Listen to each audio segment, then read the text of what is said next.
Assalamualaikum warahmatullahi wabarakatuh. Alhamdulillahirabbil alamin wassalatu wassalamu ala sayyidil mursalin nabiyina Muhammadin wa ala alihi washabihi ajmain.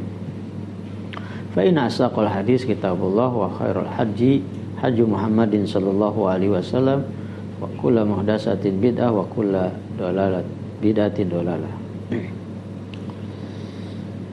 Pemirsa yang dimuliakan Allah Subhanahu wa taala, pada kajian kali ini kita akan membahas hadis yang ke-19 dari hadis Arba'in.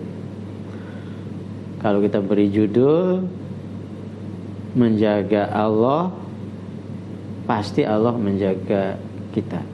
Jagalah Allah, pasti Allah akan menjaga kita. Kita bacakan hadisnya. Hadis ini agak panjang sedikit.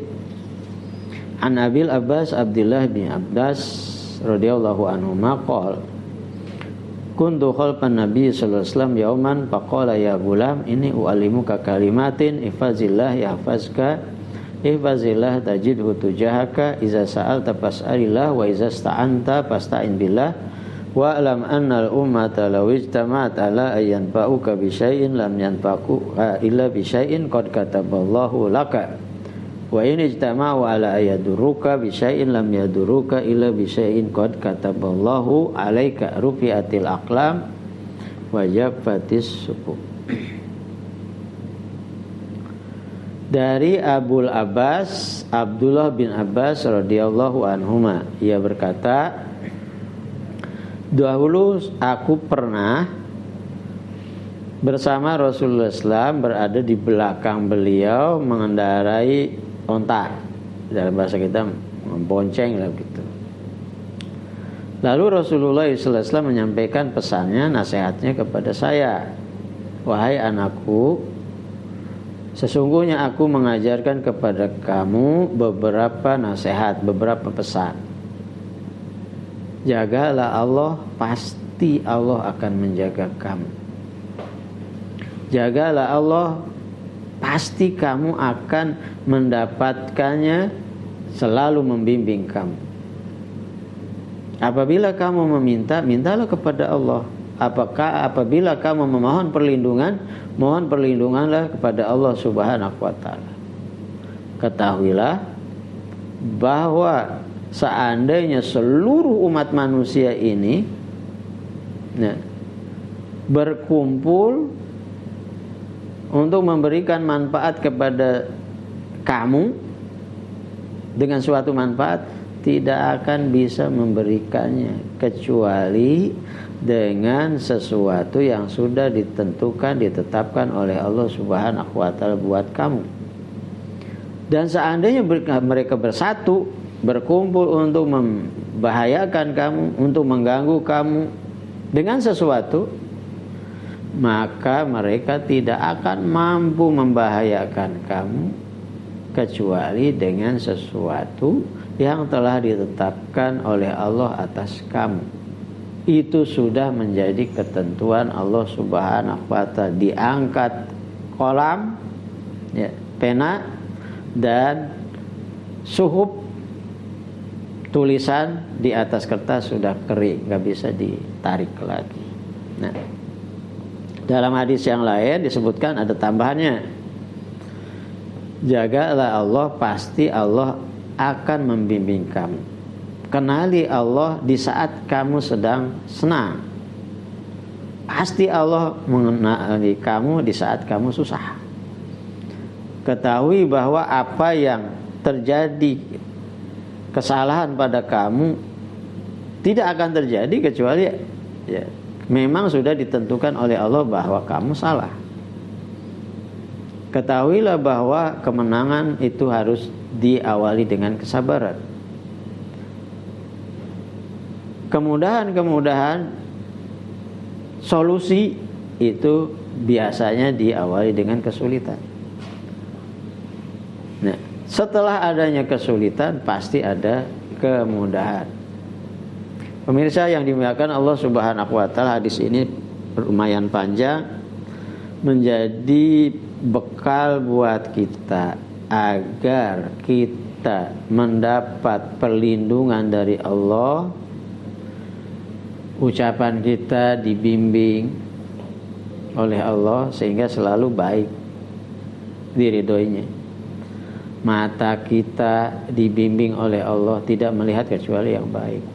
Pendengaran kita, telinga kita dibimbing oleh Allah tidak mendengar sesuatu kecuali yang baik. Mulut kita dibimbing oleh Allah Subhanahu wa taala. Tadi udah. Kemudian pikiran kita dibimbing oleh Allah Subhanahu wa taala. Hati kita dibimbing oleh Allah Subhanahu wa taala.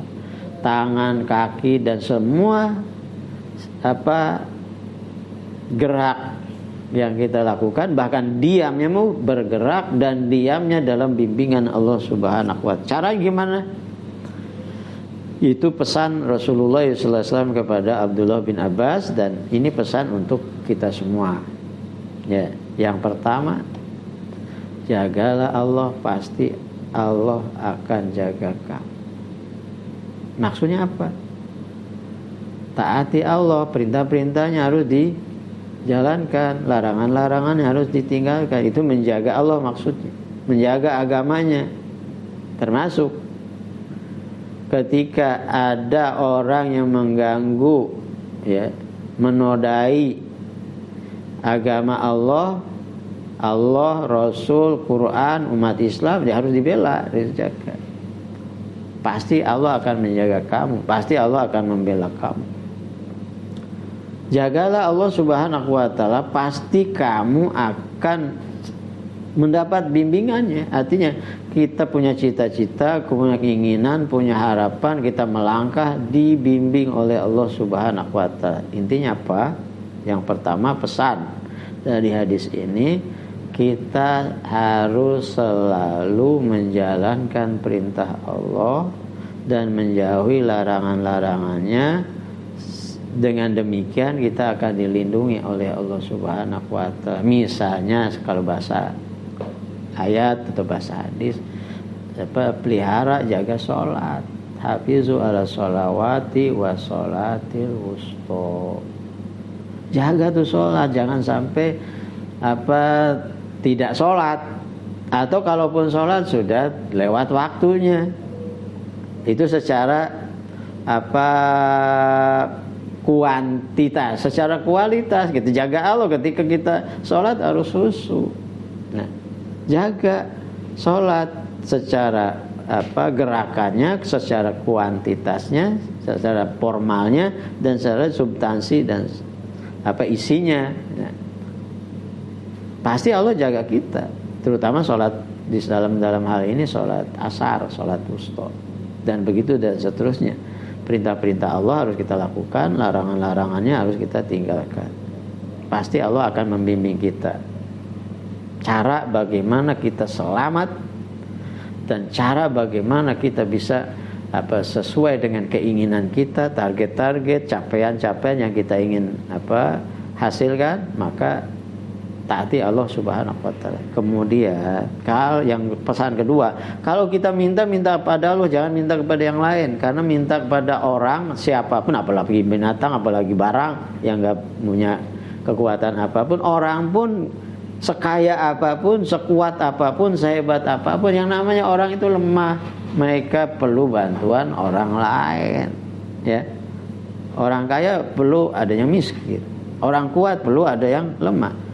Ya, mintanya kepada Allah Subhanahu wa taala. Kalau mohon perlindungan, takut pada siapa, pada apa, ya mintalah perlindungan pada Allah Subhanahu wa taala. Itu pesan yang kedua. Nah, pesan yang ketiga, bahwa segala sesuatu yang terjadi sudah ditentukan oleh Allah Subhanahu wa taala. Dalam bahasa rukun iman kepada qada dan qadar. Ini keyakinan harus kita tanamkan. Yang salah, yang benar, pada hakikatnya ketentuan Allah Subhanahu wa taala. Nah, bukan berarti kita menjadikan alasannya ya udah salah karena udah tentuan Allah Subhanahu, dosa ketentuan Allah, bukan begitu. Pada hakikatnya semuanya adalah sudah ditentukan oleh Allah Subhanahu. Seandainya seluruh kekuatan yang ada di dunia ini untuk memberikan manfaat kepada seseorang tidak akan bisa kecuali dengan apa yang sudah ditakdirkan oleh Allah Subhanahu wa taala. Dan sebaliknya, semua mereka berkonspirasi, bersekutu untuk memberikan sesuatu yang membahayakan kamu, maka tidak bisa kecuali sudah ditentukan oleh Allah Subhanahu wa taala. Nah, pemirsa yang dimuliakan Allah Subhanahu wa taala, ada hal penting di antaranya pesan Rasulullah SAW, apabila kita ingin mendapatkan pertolongan Allah, dikenali Allah, kemudahan di saat susah, maka kita kenali Allah di saat mudah. Maksudnya apa diantaranya? Ketika kita berdoa, jangan berdoa di saat susah aja.